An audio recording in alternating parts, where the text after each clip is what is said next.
Oh, I didn't see you there. What's up? Today we're making a classic, one of my top 2 favorite cakes. Today I'm going to give you the recipe and show you how to make the perfect, most moist, delicious, wonderful carrot cake. Let's go. Okay, as always, I'm making a bigger batch than you. I'm going to say and put on the screen the ingredients that you need for a single batch, okay?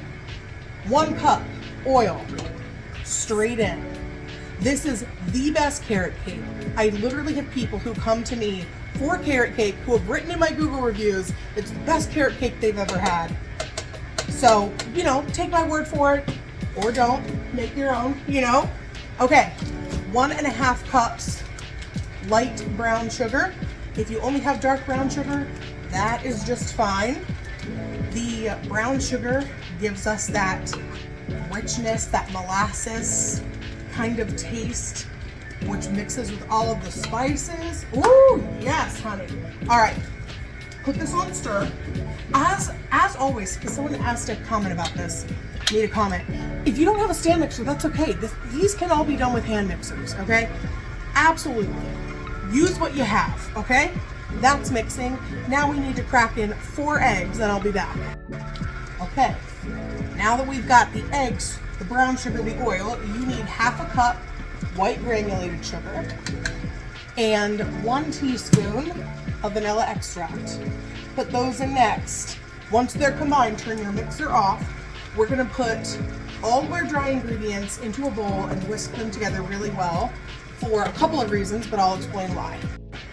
All right, for your dry ingredients, you will need 1 teaspoon baking soda, 2 teaspoons baking powder, 1/2 teaspoon of salt, 1.5 teaspoons of cinnamon, 1 teaspoon ground ginger, and then you can do 1/4 teaspoon nutmeg and 1/4 teaspoon of ground cloves.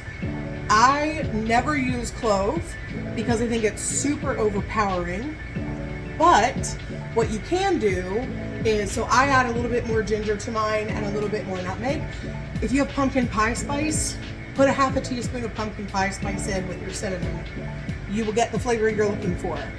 And then 2.5 cups of all-purpose flour, and whisk it really well together. So there's a chemical reaction that's going to happen that we're trying to stop, and then chemical reactions we want to happen.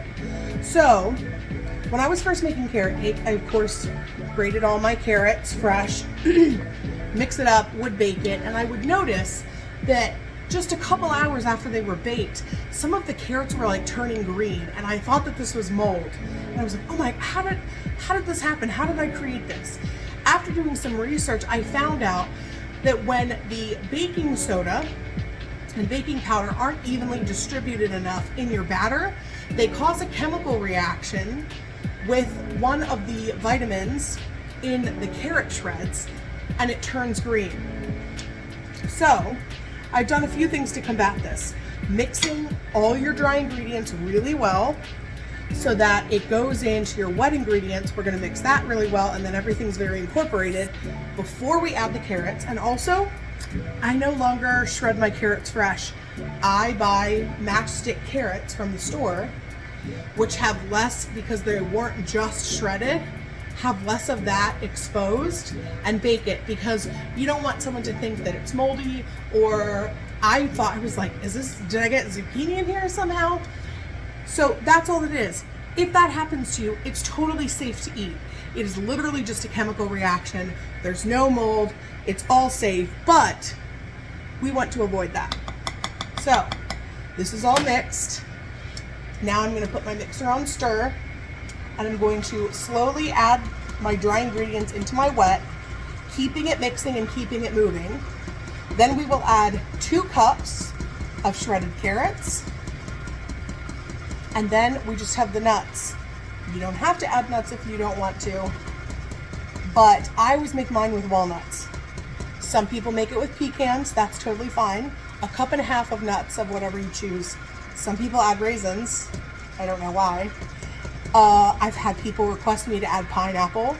That was actually really good. pineapple and walnuts and the carrots. So get creative here, but remember, be cognizant of your moisture level. The carrots are moist. We still have another ingredient, unsweetened applesauce to add. That's very moist, so you don't want it to get too wet or then the batter won't be right. So try to keep the balance. All right, in the same measuring cup that you had your oil in, unsweetened applesauce. You need 3/4 of a cup. Add that in. So this keeps it nice and moist. And unsweetened because we want to control the sweetness. We already have our sugar in here. We don't need any added sugar. Carrots going in. And then when I add nuts, I give them just a rough chop and add them in so I break up some of those big pieces, but I don't ever put them in a food processor because you get a lot of like dust that way, and I don't want that. I want pieces of nuts. Here is what your batter looks like. If you are doing 8 or 9-inch cake pans, I would do about 2 cups of batter for a 9-inch, maybe a cup and a half for an 8-inch, 350 degrees. Start with 22 minutes and go from there. Remember, every oven is different, every oven bakes different, so I can give you the best that I can think for you. And while it's baking, we can make some delicious cream cheese icing to go with it. It is time to make cream cheese icing to go with it. Is there any other? No. You need 2 sticks of unsalted butter, room temp, softened, and then you will need equal parts. So 2 bricks of full fat cream cheese. If you want to use a third less fat, fine, okay? That's up to you. Softened, but not melted, because we don't want it to melt the powdered sugar when we add it. Butter's in.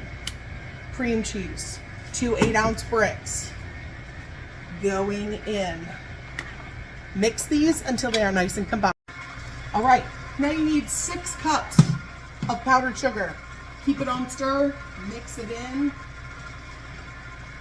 Now, I shared this recipe one other time and someone was like, oh my God, that's way too much sugar. It'd be so sweet. You do you, boo-boo, okay? These are just the recipes I use. Not saying you have to do this. This is just what I do.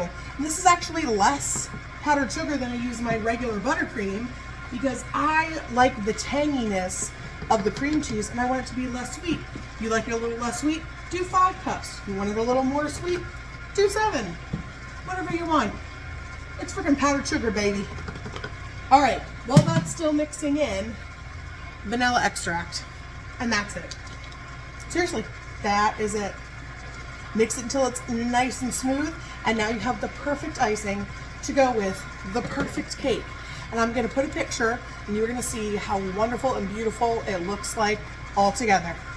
Now you've got 2 delicious classic recipes all together, ready to go. Make it, try it out. Do your carrot cake loving friends a favor. Make this, you will not be sorry.